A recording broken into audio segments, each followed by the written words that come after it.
A família de vocês é uma família que tem um histórico político já de longa data, né, seu Moisés? Como é que foi surgindo isso? O seu pai era político também? O Ramão, o meu pai, antes da criação do município de Grão-Pará, que aconteceu em 1958, o meu pai tinha vários amigos em Orleans. Eu nasci na Invernada, residimos muitos anos na Invernada, e o comércio, o local que a gente fazia as compras, hospital e tudo mais, ao invés de ser Grão-Pará e Braço Norte, na época era Orleans. Então meu pai tinha vários amigos políticos ali. E o meu pai, antes da criação do município de Grão-Pará, ele era getulista, ele pertencia ao partido do PTB. E ele teve um primo que foi prefeito de Orleans. Esse primo foi prefeito de Orleans, amigo do meu pai. E numa das vezes que esse primo do meu pai chegou na casa onde a gente morava e eu não o conhecia, ele chegou lá e almoçou na nossa casa e posteriormente falou bastante com relação à política e a trabalhos com meu pai, isso no ano de 1945, aliás, 1950 e pouco, 1954. Eu tinha 10 anos de idade e achei aquela conversa entre o meu pai e o Luiz Mazão, que era prefeito de Orleans e primo do meu pai, uma conversa bacana, assim, uma conversa muito boa, mas eu não o conhecia. Quando ele saiu, eu perguntei para minha mãe: "Ô mãe, quem é esse homem?" Ela disse: "Esse homem é primo do teu pai e é o prefeito de Orleans." Aí eu disse: "O que o prefeito faz?" "O prefeito constrói hospitais, escolas, arruma as estradas, dá medicamentos para os pobres." E a minha mãe foi colocando na minha cabeça, assim, um mar de rosas. Eu achei aquilo bastante importante. E aí eu perguntei mais: "Mas além disso, o que ele faz?" "O prefeito faz discursos." "O que é fazer discurso?" "Discursos o prefeito sobe assim em cima de um tablado, ou quando não tem, em cima de uma caixa, e começa a falar para a população que está ao redor dele, fala bem alto para que todo mundo possa entender o que ele está falando." Então a minha mãe me colocou coisas positivas na minha cabeça com relação à administração. E eu confesso que a partir daquele dia, eu tinha 10 anos de idade, eu coloquei na minha cabeça que um dia eu seria prefeito, ia ser prefeito do nosso município. Mas o início da nossa família na política foi na criação do município em 1958. Quando foi criado o município, meu pai era um líder comunitário e foi convidado para ser candidato a vereador. Aceitou uma vez, aceitou a segunda, aceitou a terceira e foi eleito por 3 mandatos. Quando ele foi convidado para ser candidato pela 4ª vez, aí o meu pai disse o seguinte: "Pela idade que eu tenho, se eu tiver vida e saúde, eu ainda poderia participar de muitas campanhas políticas, mas o meu cavalo já está velho e não aguenta mais uma campanha política. Então, não aceito, não vou mais aceitar." Como o mandato era gratuito e eu trabalhava no cartório, eu assumi o cartório na Invernada em 1963, vinha para Grão-Pará praticamente todas as semanas, estava lá a comunidade, começou a insistir comigo para eu ser candidato. Então tinha que idade, tinha que idade? Eu tinha 26, 27 anos. Novinho ainda. Acabei aceitando e fui vereador por 2 mandatos. Depois fui prefeito por 6 anos. Quando eu parei de disputar a eleição, aí veio o Zé Ney. Então o Zé Ney está no 4º mandato. Então meu pai teve 3 mandatos, eu tive mais 3 e o Zé Ney está completando o 4º mandato. Então a nossa família está completando 10 mandatos políticos. O deputado Zé Ney teve 2 executivos e agora tem... O Zé Ney foi prefeito de Grão-Pará por 2 vezes, na época não tinha reeleição, ele foi prefeito uma vez, retornou a Braço do Norte, que ele advogava lá em Braço do Norte. 4 anos mais tarde ele retornou a Grão-Pará e foi prefeito pela 2ª vez. Aí trabalhou na secretaria em Florianópolis, trabalhou no gabinete da presidência da Assembleia, quando o deputado Júlio Garcia era o presidente da Assembleia, foi secretário da administração no governo Luiz Henrique, e depois candidatou-se a deputado, foi o 6º mais votado na primeira eleição, e na segunda eleição foi o 2º mais votado do Estado. E em relação à sua realização política, assim, é satisfeito Ô Ramão, eu me sinto satisfeito pela minha participação. Não teria escrito de forma diferente do que se escreveu nas ações até aqui? Eu estou satisfeito pelo seguinte, ô Ramão. Eu tenho uma tranquilidade à noite, quando deito e assim, quando estou com a família e com os amigos. Eu tive uma participação política, felizmente,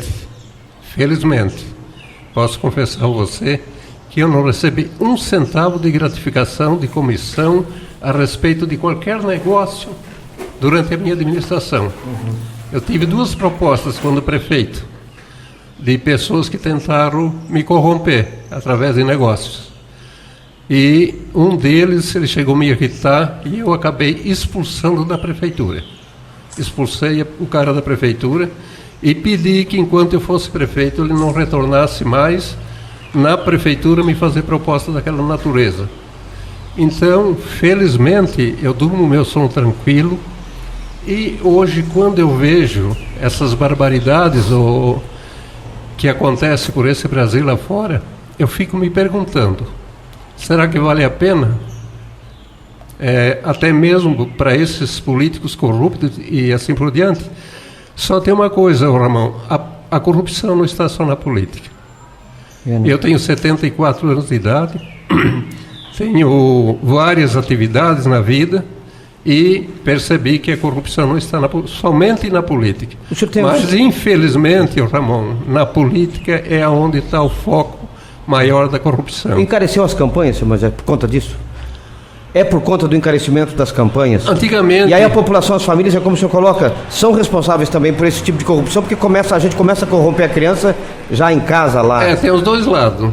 Tem o lado do candidato e muitas vezes tem o lado de uns 5, 10% de eleitores, que acabam também tentando corromper o candidato. Eu, quando fui candidato, meu pai, quando foi candidato, foi vereador, o mandato era gratuito. Eu morava lá no Invernado, eu chegava naquelas casas de comércio, sabe o que alguns diziam? Chegou o candidato a vereador, vai pagar uma cachaça para nós.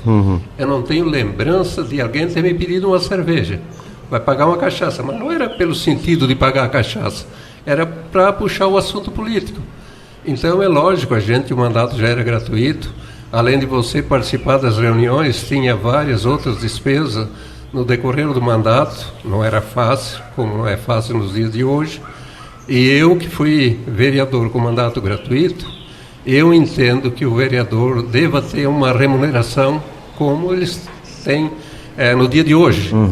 É lógico que tem algum município, alguma Câmara de Vereadores que exagera, mas o vereador também não pode, o prefeito não pode, também está tirando da família dele, ou tirando muito, para jogar na administração, jogar na política. Então, é necessário, é importante que todas as profissões, todas as atividades, todos os mandatos sejam remunerados. E é mais caro ser político hoje também, né, seu Moisés, do que era no passado?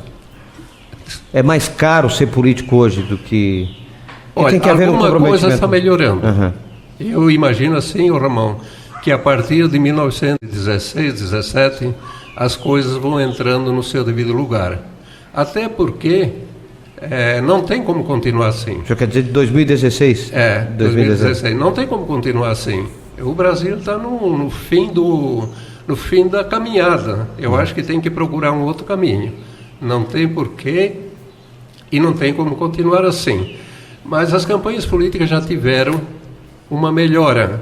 Quando foi proibido a doação de bonés, de camisetas e tudo mais, já barateou muito a campanha política, principalmente no nosso município. Você já pensou aqui, um município com 6 mil e poucos habitantes, um candidato coloca na rua, no seu eleitorado, por exemplo, 2.000 camisas. E aí esse pessoal vai na festa, vai no local, vai no outro. Chega o outro lado da política, de um outro partido. O adversário e tal. Nós estamos com a eleição perdida. Só se vê gente com camisa do candidato fulano de tal. Então, um começa, o outro também faz o mesmo. Eu não posso ficar para trás. Influencia, né? Aqui em Grão-Pará teve uma eleição aqui, em parte até ficou bonita a cidade. Agora, eu nunca vi tantas taquaras e tantas bandeiras colocadas numa cidade, por causa da política. Eu era um dos coordenadores da campanha eu cheguei pro rapaz que cortava as taquaras, trazia na cidade, colocava as bandeiras e pedia autorização para colocar nas casas. Eu cheguei para ele e disse: ô fulano, temos que cortar mais taquara. Temos que cortar mais taquaras. Aí ele disse: pô, não me fala mais em taquaras que eu não posso mais nem ouvir falar de taquara.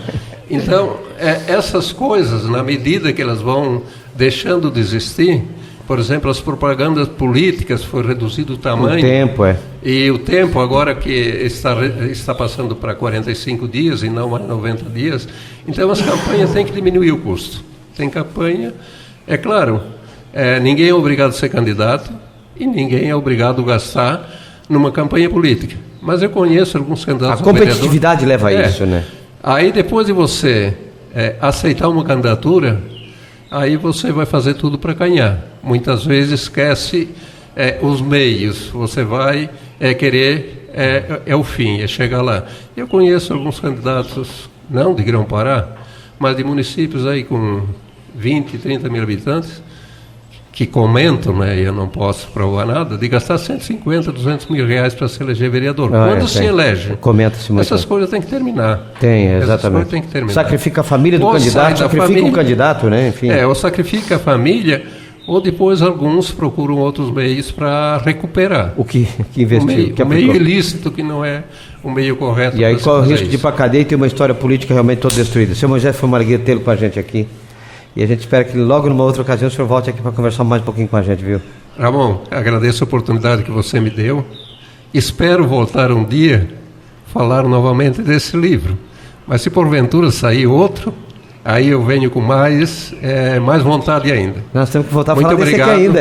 Eu gostaria de desejar a você, Ramon, obrigado. Ao Miro, nosso vereador que está aqui presente, e a todos os ouvintes dessa emissora, um Feliz Natal, um Feliz Ano Novo e um próspero 2016. Desculpa que eu ainda estou lá atrás. Um próspero 2016. Muito obrigado. Obrigado, senhor Moisés Ascari, ex-prefeito, escritor, com a gente aqui nesta manhã.